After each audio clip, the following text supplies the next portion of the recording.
क्या कर्म सच में सफरिंग का फेयर एक्सप्लेनेशन है या फिर ये इनजस्टिस को जस्टिफाई करता है? इस वीडियो में कर्म थ्योरी के फ्लॉज को ब्रेक डाउन करते हैं, कैसे ये theory claims to solve the problem of evil, लेकिन कहीं ये असल में ऑपरेशन को रीइंफोर्स तो नहीं करती है, विक्टिम्स को ब्लेम करती है और सोशल चेंज को डिस्करेज करती है। क्या हम एक सफरिंग चाइल्ड को ये कह सकते हैं कि उसका दुख उसके पास्ट लाइफ एक्शंस का रिजल्ट है? चलिए कर्म के कॉन्ट्रडिक्शंस को क्रिटिकली देखते हैं और ये समझने की कोशिश करते हैं कि क्या लॉजिक से परे फेथ इसका बेहतर जवाब हो सकता है। एक बच्चा एक्सट्रीम गरीबी में पैदा होता है, भूख, बीमारी और वायलेंस झेलता है। एक नेचुरल डिजास्टर हजारों निर्दोष लोगों की जान ले लेती है। एक 4 साल की बच्ची बलात्कार का शिकार होती है। अब कैसे उसकी आंखों में देखकर ये कह सकते हो कि ये उसके पिछले जन्म के कर्मों का नतीजा है? Religions across the world have long struggled with the problem of evil. Why do the innocent suffer? कुछ धर्म सफरिंग को ओरिजिनल सिन, डिवाइन जस्टिस या एक इम्तिहान बताकर समझाने की कोशिश करते हैं। इनमें से कई एक्सप्लेनेशंस लॉजिकल नहीं लगती। In contrast karma theory appears to provide a more structured almost scientific answer. ये कहती है कि हर कर्म का एक डेफिनेट कॉन्सिक्वेंस होता है, चाहे वो इसी जन्म में दिखे या अगले जन्मों में।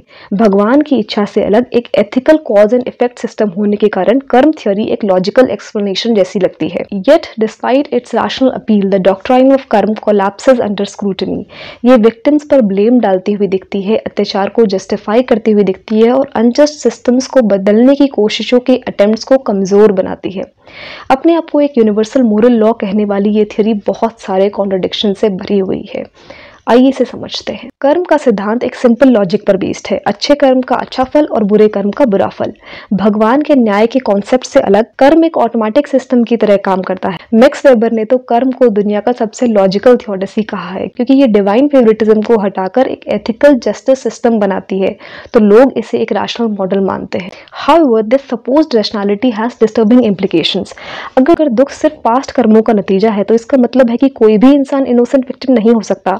हर ट्रेजेडी, हर इनजस्टिस, हर अत्याचार सिर्फ एक कार्मिक सेटलमेंट बन जाता है। By this logic operation is not only justified but it becomes inevitable as it is merely the playing out of past life debts. Karma theory का सबसे बड़ा एथिकल फ्लॉ यही है कि ये सफरिंग का पूरा ब्लेम विक्टिम पर डाल देती है। इतिहास में ये थ्योरी कास्ट सिस्टम जैसे सोशल इनइक्वालिटीज को जस्टिफाई करने के लिए भी यूज की गई है। लॉजिक क्या दिया गया? अगर तुम ब्राह्मण पैदा हुए हो तो तुमने ये डिजर्व किया है, अगर तुम दलित हो या अछूत हो तो ये तुम्हारे बुरे कर्मों का फल है। इस सोच की वजह से कई लोग इनइक्वालिटी न सिर्फ एक्सेप्ट कर लेते हैं बल्कि उन्हें इसे ठीक करने की कोई मोरल ऑब्लिगेशन भी नहीं दिखती। यही logic gender based violence, disability और गरीबी पर भी लागू होता है। एक महिला जो हिंसा का शिकार होती है, क्या ये उसके पास्ट कर्म का रिजल्ट है? एक भूखा बच्चा क्या सिर्फ अपने पुराने कर्मों का फल भुगत रहा है?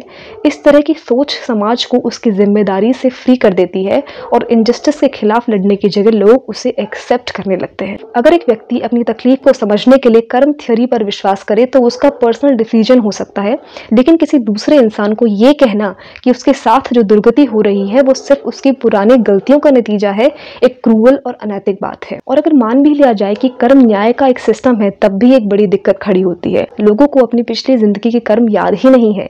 Unlike human legal systems where accountability requires awareness, karma enforces punishment without any recollection of wrong doings. ये किस तरह का न्याय है? अगर इंसान अपनी पिछली गलतियों से सीख ही नहीं सकता तो सजा का क्या मतलब है? एक और बड़ी प्रॉब्लम ये है कि अगर कर्म एक यूनिवर्सल लॉ है तो धार्मिक रिचुअल्स और प्रार्थना से गंदे कर्म बर्न ऑफ कैसे हो सकते हैं? अगर ये एक साइंटिफिक लॉ है तो इसमें रिलीजियस इंटरवेंशन कैसे काम करती है? ये दिखाता है कि कर्म थ्योरी किसी नेचुरल लॉ की तरह नहीं बल्कि एक बिलीफ सिस्टम की तरह काम करती है। कर्म थ्योरी का एक और फ्लो ये है कि इसमें यूनिवर्सल एथिक्स का एब्सेंस है। Unlike philosophical systems such as Kantian ethics which emphasize duty regardless of consequence, karma is deeply context dependent. एक कल्चर में जो सही माना जाता है वो दूसरे कल्चर में गलत हो सकता है। फिर भी दोनों केसेस में कर्म काम करता है। अगर कोई मोरल लॉ यूनिवर्सल नहीं है तो वो न्याय का फाउंडेशन कैसे बन सकता है? इतिहास गवाह है कि धार्मिक और मोरल जस्टिफिकेशंस को वायलेंस और ऑपरेशन के लिए यूज किया गया है। अगर सफरिंग सिर्फ कार्मिक जस्टिस है तो जो अत्याचारी है अपने क्राइम्स को कॉस्मिक जस्टिस बता सकते हैं।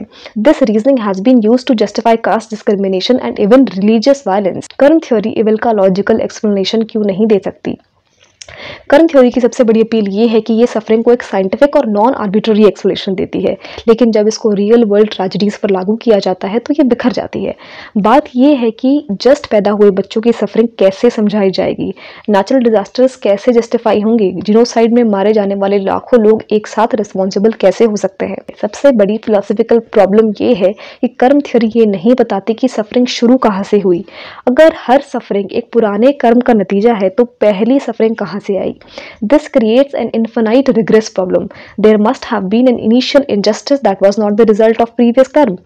This question remains unanswered by कर्म theorists. कर्म डॉक्ट्राइन अपनी रैशनैलिटी की वजह से इंटेलेक्चुअली अपीलिंग लग सकती है, लेकिन एक मोरल और लॉजिकल फ्रेमवर्क के रूप में ये फेल हो जाती है। ये इविल के प्रॉब्लम का एक आंसर तो देती है, लेकिन फ्लॉड जवाब देती है। ऐसा जवाब जो विक्टिम्स पर इल्जाम डालता है, सोशल इंजस्टिस को कमजोर कर सकता है और सफरिंग की रैंडमनेस को एक्सप्लेन नहीं कर पाता। शायद हम सफरिंग को जस्टिफाई करने के चक्कर में गलत सवाल पूछ रहे हैं। शायद इविल के प्रॉब्लम का एक परफेक्टली लॉजिकल सोल्यूशन ढूंढना ही बेकार की कोशिश है। एक कॉस्मिक सिस्टम बनाने की जगह जो सफरिंग को समझा सके, हो सकता है हमें ये मान लेना चाहिए कि फेथ का असली मतलब एक्सप्लेनेशंस देना नहीं बल्कि इंड्योरेंस है। फेथ लोगों को उम्मीद, ताकत और सफरिंग को झेलने की शक्ति देता है, चाहे उस दुख का कोई क्लियर रीजन हो या ना हो।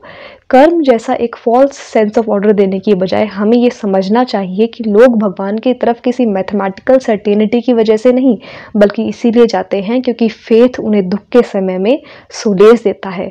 आखिर में सबसे ईमानदार जवाब शायद कर्म का रिजिड मोरल कैलकुलस नहीं, बल्कि ये सिंपल सच है कि हम प्रार्थना इसीलिए करते हैं क्योंकि ये हमें ताकत और होप देती है।